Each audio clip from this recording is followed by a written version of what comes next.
Hello dear. तो और कैसे चल रहा है, सब ठीक ठाक? चलिए इस लेक्चर में स्टार्ट करते हैं। Power transmission through the pipe. तो power transmission through the pipe that means that water power, generally हम वाटर के लिए स्टडी कर रहे हैं, जो भी स्टडी कर रहे हैं, क्योंकि वाटर ही जनरली पाइप्स में फ्लो होता है। मतलब जनरल केस में देखें मेजर अमाउंट में, उसके बाद गैसोलीन वगैरह भी फ्लो होते हैं, लेकिन यहाँ पे वाटर पावर हम बोलेंगे क्योंकि वाटर को जूम करके चल रहे हैं कि वाटर फ्लो हो रहा है। तो सबसे हमारे पास जो पहला फॉर्मूला होगा वो ये होगा कि पावर इज इक्वल टू, आपको क्या होता है, पावर इज इक्वल टू होता है फोर्स इनटू वेलोसिटी। अब ये चीज़ मैं नहीं बता रहा कैसे आया, ये आप करके देख लेना, 12th में आपने पढ़ा होगा बस। तो फोर्स इनटू वेलोसिटी होता है, फोर्स क्या होता है, प्रेशर इनटू एरिया। तो हमारे पास F इंटू वी क्या हो जाएगा, P into A into V. Okay, तो A इंटू वी क्या होता है, डिस्चार्ज। ओके, तो डिस्चार्ज हो जाएगा। प्रेशर क्या होता है, रो जी एच, तो रो जी क्या हो जाएगा, डब्लू, तो it means that W H. Okay, तो इसको करें तो डब्लू एच क्यू हमारे पास एफ इंटू वी की वैल्यू आ जाएगी। दैट मीन्स दैट हमारे पास जो पावर की वैल्यू आएगी वो डब्लू एच क्यू। अगर इसको सही से अरेंज करके लिखे, जैसे याद कर सकते हैं डब्लू क्यू एच। ओके, तो ये वाला फॉर्मूला आपको समझ में आया। इससे क्या निकाल सकते हो, पावर निकाल सकते हो, वो जो फ्लो है उसकी पावर निकाल सकते हो, कितनी इसके अंदर पावर है, कितने दूर तक, कितने हेड तक ये फ्लो होती जाएगी, उसके बाद रुक जाएगी, ये भी निकाल सकते हो। बिकॉज एच की जगह पे आप एच एफ यूज़ करो, जो हेड लॉस जो हो रहा है, तो कितने दूर तक फ्लो करेगी, कितने हाइट तक फ्लो कर सकती है, कितने डेटम तक फ्लो कर सकती है। ओके, तो जो सेकेंड फॉर्मूला अगर स्टडी फ्लो हो, तो स्टडी फ्लो में क्या होगा कि with respect to time change नहीं होगा, but with respect to place change होगा। तो यहाँ पे अगर एक पाइपलाइन माने तो यहाँ पे पॉइंट 1 और पॉइंट 2 के बीच में अगर हमें निकालें कि कितनी लॉसेस हो रही हैं, तो एक तरीके से हेड लॉस पता चल जाएगा। फिर उसके बाद से कितना पावर का लॉस हो रहा है वो पता चल जाएगा, because P is equal to W Q H होता है, और एच यहाँ पे हेड है, तो वहाँ पे हेड की जगह पे हेड लॉस लिख देंगे, तो हमारे पास पावर लॉस का फॉर्मूला आ जाएगा। तो उसको देखते हुए हम अगर दोनों पॉइंट्स के बीच में फॉर्मूला लगाएं, तो पिजोमेट्रिक हेड एट पॉइंट 1 माइनस का पिजोमेट्रिक हेड एट पॉइंट 2, इन दोनों का डिफरेंस कितना आएगा, हेड लॉस के बराबर आ जाएगा, that is H F. Okay, that means that कि यहाँ पे वेलोसिटी जो है कांस्टेंट मान रहा है, जो वेलोसिटी हेड है उसको कांस्टेंट मान रहे हैं, चेंज जो इसमें आ रहा है पिजोमेट्रिक हेड में आ रहा है, बिकॉज स्टडी फ्लो के लिए इक्वेशन ले रहे हैं। तो हमारे पास जो डिफरेंस इन हेड होगा वो किसके बराबर होगा, हेड लॉस के बराबर, that is H is equal to H F. तो हमारे पास पावर लॉस कितनी हो रही है उसको निकालना है, power is equal to W Q H होता है, तो यहाँ पे डब्ल्यू क्यू और एच एफ हो जाएगा हेड की जगह पे। तो इससे हमें पता चल जाएगा कितने पावर की लॉस हो रही है between point 1 and point 2 in A pipe. Okay, अब थर्ड जो हमारे पास रिलेशन है, ये हम पढ़ क्यों रहे हैं सारे रिलेशन, ये न्यूमेरिकल्स में यूज होंगे, कंसेप्ट्स हैं ये सारे, कहीं भी देगा न्यूमेरिकल्स, तो इसी पे बेस्ड देगा पाइप फ्लो में, तो आप इस पे निकाल सकते हो। तो जो थर्ड हमारे पास है, अगर कोई पंप लगा हुआ है तो आपको एक चीज़ पता है, पंप किसी न किसी डेटम से वाटर को शक करता है, और फिर किसी न किसी डेटम या फिर हाइट पे उसको, या फिर किसी डिस्टेंस पे उसको पुश करता है, मतलब कि पंप करता है कि वहाँ तक वो चला जाए। तो यहाँ पे अगर मान लेते हैं कोई पाइप 2 है, तो यहाँ पे HF2 यानी कि हेड लॉस 2 हो रही है, और यहाँ पे जो हेड लॉस है वो HF1 हो रही है। तो अगर power loss due to friction निकालना हो तो हम कैसे निकालेंगे, WQHF जितनी लॉस हो रही है, मतलब HF1 और HF2 दोनों को ऐड करके जितनी HF आ रही है, जितनी हेड लॉस आ रही है, तो वहाँ पे power loss due to friction इससे आ जाएगा इस फॉर्मूले से। ओके, नाउ अगर लेमिनार फ्लो है, तो लेमिनार फ्लो में हेड लॉस को किस टर्म में लिखते हैं, रेनॉल्ड्स नंबर के टर्म में लिखते हैं। तो आपने एक चीज़ पढ़ा था, H F is equal to 64 upon में Reynolds number, sorry H F नहीं, R E is equal to R E क्या, F is equal to 64 upon में रेनॉल्ड्स नंबर, ये चीज़ आपने पढ़ा था। और इससे देखा था कि आपने जब H F is equal to F L V square upon में 2GD फॉर्मूला होता है, तो इसका यूज़ करके एफ़ की वैल्यू रखने पे कैसे H F is equal to 32 mu V L upon में डब्लू डी स्क्वायर कैसे आ रहा है ये भी देखा था। अभी मैं नहीं बताने जा रहा यहाँ पे बस ये बताने जा रहा हूँ कि लिनियर केस में हेड लॉस की फॉर्मूला क्या हो जाती है, 32 म्यू वी एल अपॉन में डब्लू डी स्क्वायर।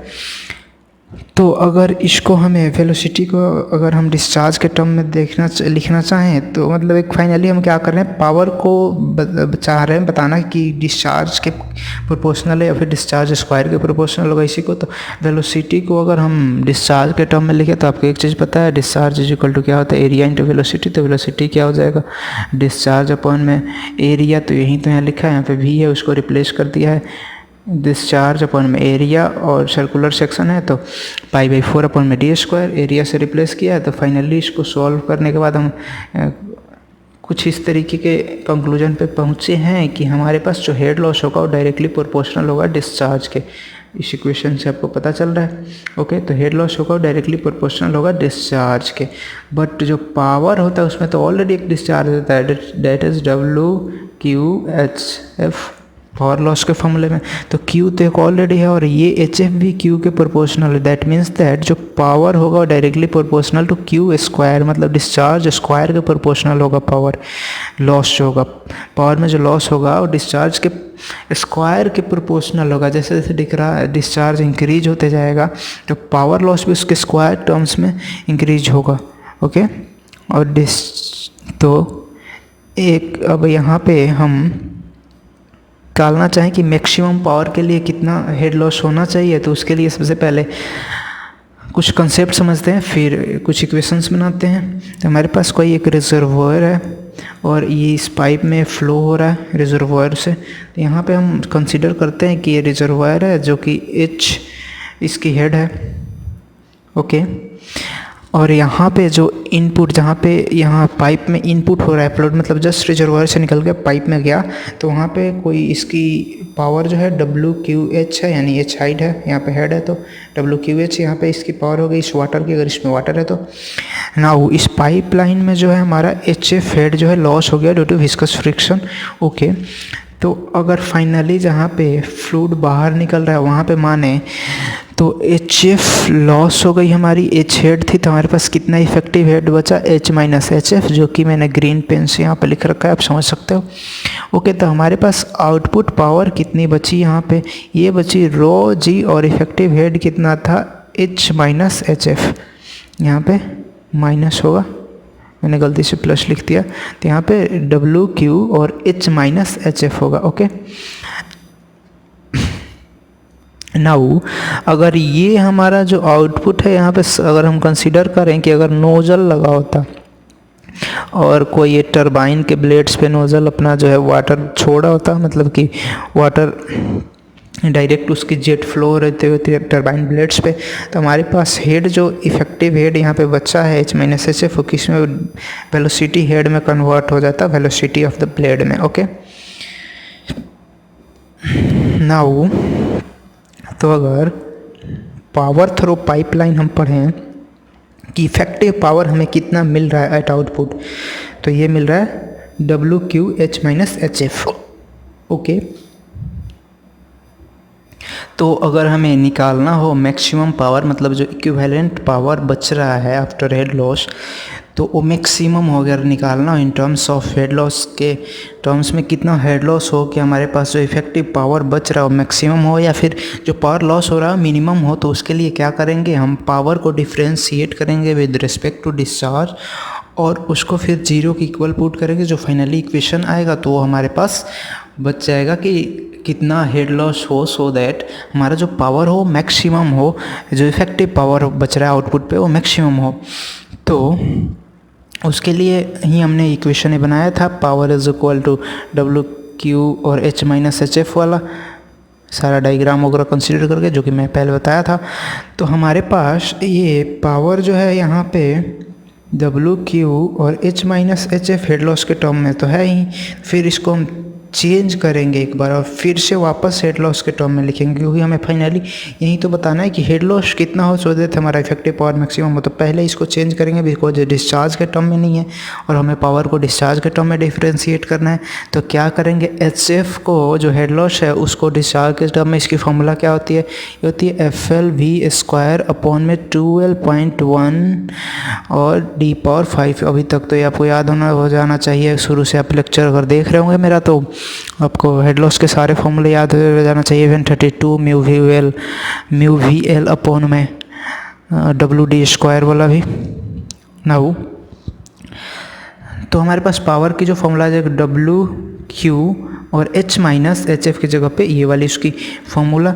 अगर ये चीज़ हम देखें तो ये यहाँ पे W कांस्टेंट है जो कि रोजी है, F कांस्टेंट है, D जो है डायमीटर ऑफ द पाइप ये कांस्टेंट है और L जो लेंथ ऑफ द पाइप इसको कांस्टेंट है। लेकिन हम एक चीज़ और एज्यूम कर रहे हैं, जो height of the liquid in the reservoir है ये भी कांस्टेंट है। जबकि प्रैक्टिकल लाइफ में आप देखोगे तो जैसे जैसे रिजर्वायर से जो है लिक्विड फ्लो करता जाएगा तो इसकी हाइट पहले h है तो ये डिक्रीज होते होते नीचे आ जाएगी। लेकिन हम अगर ऐसा माने कि जो रिजर्वायर है उसकी कैपेसिटी इनफाइनाइट है, इनफाइनाइट कैपेसिटी का जो हमारा रिजर्वायर है, मतलब कि इसमें से हमारा जब लॉस होने के बाद भी हेड जो मतलब इसमें से फ्लो होने के बाद भी जिसकी हाइट h पे मेंटेन है, इनफाइनाइट कैपेसिटी का, इसमें इनफाइनाइट अमाउंट ऑफ वाटर है तो हाँ इसकी जो हेड है h पे ही मेंटेन रहेगी, मतलब वाटर की जो हाइट है h पे ही मेंटेन रहेगी। तो इसको एज्यूम कर रहे हैं कांस्टेंट है, जबकि प्रैक्टिकल कंडीशन में ऐसा होता नहीं है।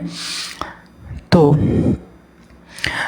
अगर हम पावर को डिफ्रेंशिएट करें विथ रिस्पेक्ट टू डिस्चार्ज और जीरो पुट करें तो इसको अगर डिफ्रेंशिएट करें तो इसका डिफ्रेंशिएशन कुछ इतना आएगा। आपको आशा करता हूँ डिफ्रेंशिएशन आता होगा, आपने 11th-12th में अच्छे से पढ़ा होगा। तो नहीं आता होगा तो आप डिफ्रेंशिएशन सीखो, मैं यहाँ पे नहीं सिखा रहा। डिफ्रेंशिएशन करने के बाद से इतना आपके पास बचेगा। तो फाइनली आपके पास अगर देखा जाए तो डिफरेंशियल ऑफ पावर इस रिस्पेक्ट टू डिस्चार्ज ये कितना आ रहा है, W इंटू का H और -3 इंटू और 3 इंटू ये तो सारा HF का ही तो फॉर्मूला है, that is F into FL_Q² 12.1 D⁵। ये तो HF का ही फॉर्मूला है, बस ये 3 जो बाहर है 3 टाइम्स ऑफ HF हो जाएगा। तो हमारे पास फाइनली इतना बच जाएगा W into H minus 3HF is equal to 0। और जो W है पॉजिटिव है, दैट W क्या होता है, रोजी होता है density into acceleration due to gravity. तो हमारे पास अगर ये 0 की तरफ भेजे तो 0 हो जाएगा। हमारे पास बच क्या जाएगा, H minus 3HF is equal to 0। यहाँ से अगर HF की हमारा फॉर्मूला निकालें, मतलब जो हेड लॉस हो रहा है तो हो जाएगा H/3। दैट मीन्स दैट हमें ये पता चल गया कि पावर कब मैक्सिमम होगा, इफेक्टिव पावर जो आउटपुट पे बच रहा है वो मैक्सिमम कब बचेगा, या फिर पावर जो लॉस हो रहा है ड्यू टू हेड लॉस वो मिनिमम कब होगा, जब हमारा हेड लॉस जो होगा 1/3 टाइम्स होगा head available in the reservoir. मतलब रिजर्वायर में एच हेड रिजर्वायर है तो इसके 1/3 टाइम्स जो हमारा हेड लॉस होगा तब जो हमारा होगा इफेक्टिव पावर मैक्सिमम होगा आउटपुट, या फिर पावर लॉस जो होगा मिनिमम होगा। ओके, तो ये चीज़ आपको समझ में आ गई होगी। तो यहाँ से आप एक चीज़ बता सकते हो कि FL_Q² अपॉन में 12.1 D⁵ ये होगा किसके बराबर, H/3 के बराबर power maximum effective power at output.